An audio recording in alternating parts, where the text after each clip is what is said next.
হাই friends, SSC GD 2026-ৰ বাবে কিছু তথ্য। কালিৰ পৰা এটা কথা খুবেই ভাইৰেল হৈ আছে বুলি প্ৰায় ক'ব পাৰি যে আমাৰ যিটো SSC GDৰ ফিজিকেল হ'ব 26-ৰ বাবে, তাৰ বাবে চেণ্টাৰৰ লিষ্ট ওলাইছে বুলি এটা আপডেট পাইছোঁ।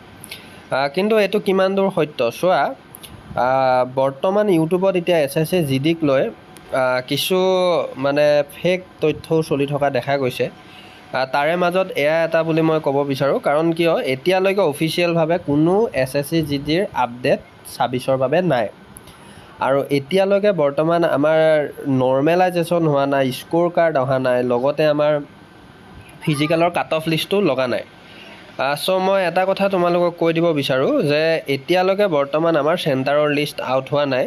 আৰু যদি কেনেবাকৈ তোমালোকে ইউটিউবত দেখিছা, নহ'লে তেনেকুৱা কোনোবা ক্ৰিয়েটাৰ্ছৰ টুইটাৰ একাউণ্টত দেখিছা, ক'ৰবাত দেখিছা, তেতিয়াহ'লে তোমালোকে নিশ্চয় সেইটো লিষ্টখন 2025-ৰে হয়, তাক এডিটিং কৰি 2026-লৈ কনভাৰ্ট কৰাই তোমালোকক দেখুৱাইছে।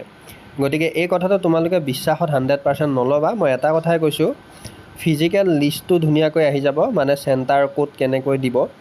আৰু মই যিমান দূৰ জানো, আমাৰ অসমৰ যদি মই বিশেষকৈ কথা কওঁ, তেতিয়াহ'লে অসমৰ আগতে আমাৰ যিকেইটা চেণ্টাৰত অলৰেডি ফিজিকেল চলি থাকে বা চলি গৈছে, তেনেকুৱা চেণ্টাৰকেইটাতে আকৌ পৰিব। যেনেকৈ আমাৰ CRPF 9 মাইলৰ কথাটো আমি সকলোৱে জানো। তাৰপিছত আমাৰ এইফালে খটখটিৰ এটা চেণ্টাৰ আছে জানো, এয়াৰ।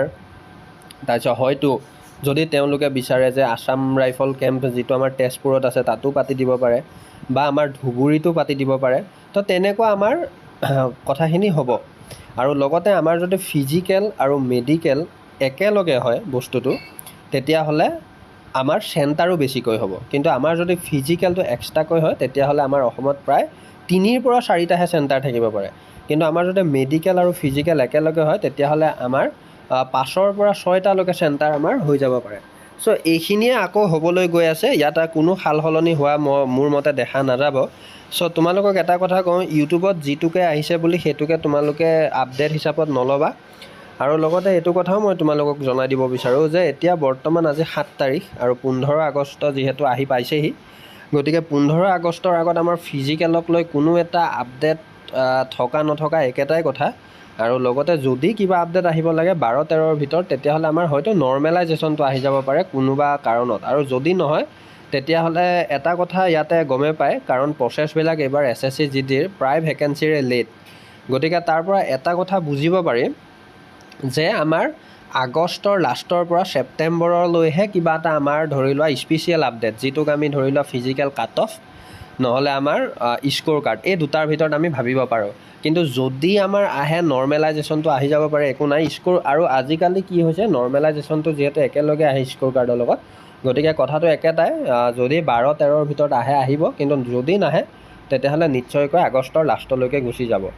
কিন্তু ইয়াতে এটা কথা কওঁ, যিহেতু আমাৰ ফিজিকেলত RFID ইউজ হ'ব, আৰু লগতে মই যিমান দূৰ জানো অলপ হয়তো আগৰ তুলনাত আমাৰ ফিজিকেল প্ৰচেছটো অলপমান মানে 20-30% মান সলনি হ'বলৈ গৈ আছে। যেনেকৈ ধৰি লোৱা আমাৰ হাইট ৱেট মিলিব লাগিব বুলি যিহেতু এটা অফিচিয়েলভাৱে আমাৰ দি থৈছে।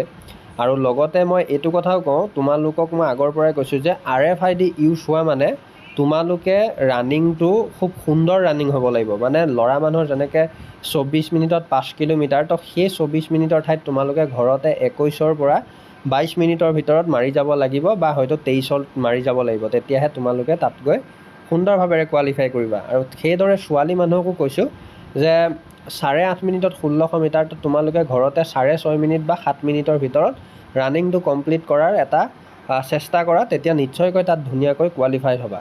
আৰু লগতে ভাল জোতাৰ যদি কথা ভিডিঅ' লাগে, আৰু যদি SSC GD 2027-ক লৈ কিছু তথ্য লাগে, তেতিয়াহ'লে জব এণ্ড ডিফেন্সৰ লগত তোমালোকে জড়িত হ'ব পাৰা। ফিজিকেল, মেডিকেল, লগতে নতুনকৈ যিবিলাক আপডেট আহিব তোমালোকক মই ধুনীয়াকৈ বুজাই দিম অফিচিয়েলভাৱে। গতিকে জড়িত হৈ ল'ব পাৰা জব এণ্ড ডিফেন্সৰ লগত, বেল আইকনটো অল প্ৰেছ কৰি। ধন্যবাদ। জয় আই অসম।